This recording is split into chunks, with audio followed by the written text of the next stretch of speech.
Қайырлы күн, құрметті тыңдаушылар. Бүгін сіздермен бірге болатын мен Алматы облысы тіл оқу әдістемелік орталығы Қарасай аудандық филиалының оқытушысы Фатима Төлегенқызы Сағымбекова. Бүгінгі сабағымыздың тақырыбы сағат.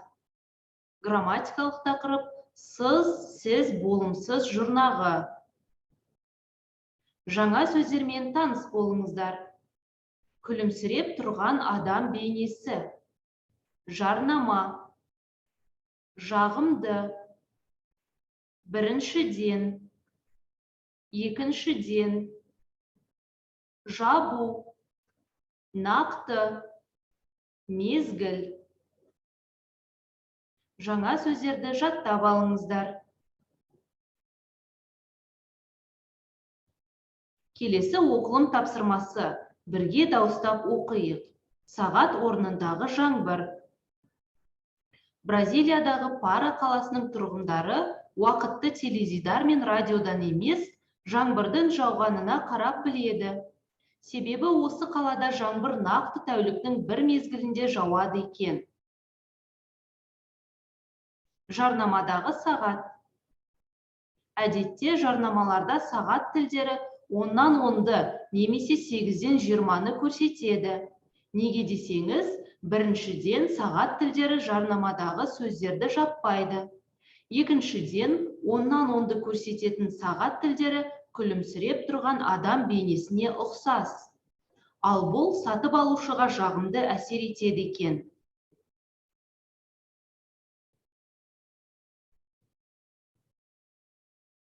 Сөйлемдегі дұрыс ақпаратқа қосу белгісін қойыңыз. Артық сөзді көшіріп жазыңыз.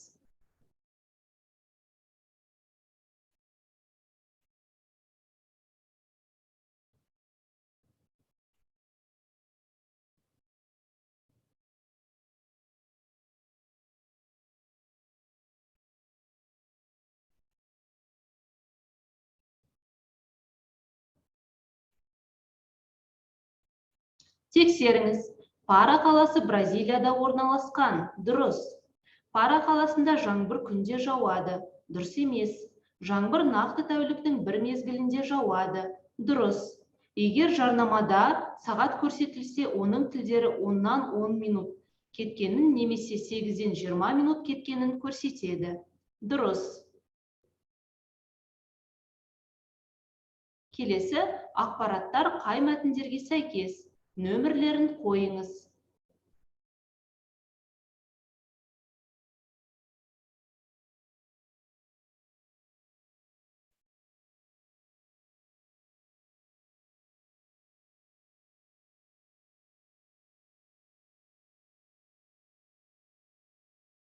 Тексеріңіз.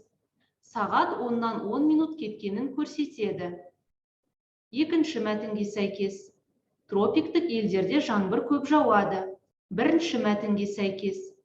Жаңбыр басталғанда жергілікті тұрғындар уақытты нақты біліп тұрады. Бірінші мәтінге сәйкес. Сағат тілдері күлімсіреп тұрған адам бейнесіне ұқсас. Екінші мәтінге сәйкес.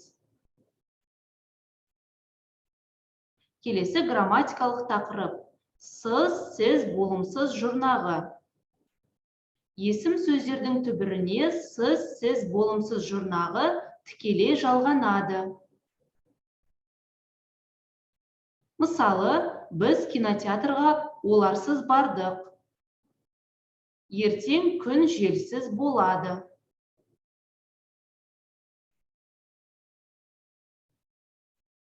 Грамматикалық тақырып бойынша тапсырма орындаңыз. Тиісті жұрнақты қойыңыз.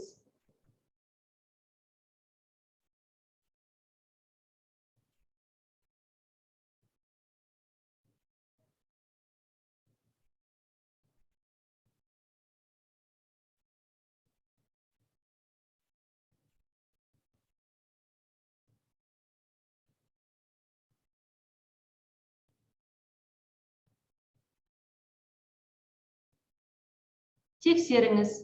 Оларсыз, қызықсыз, жарнамасыз, ағашсыз, армансыз, қонақтарсыз, жеңсіз, домбырасыз, сағат тілісіз, Сіз, меңгерушісіз, кімсіз, гүлдерсіз, ғаламторсыз, бағдаршамсыз, ақпаратсыз, озық технологиясыз, түскі ассыз.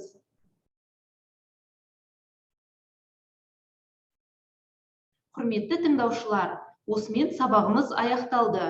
Үй тапсырмасы: сіз, сіз болымсыз жұрнағын пайдаланып, 5 сөйлем құраңыз. Келесі кездескенше сау болыңыздар.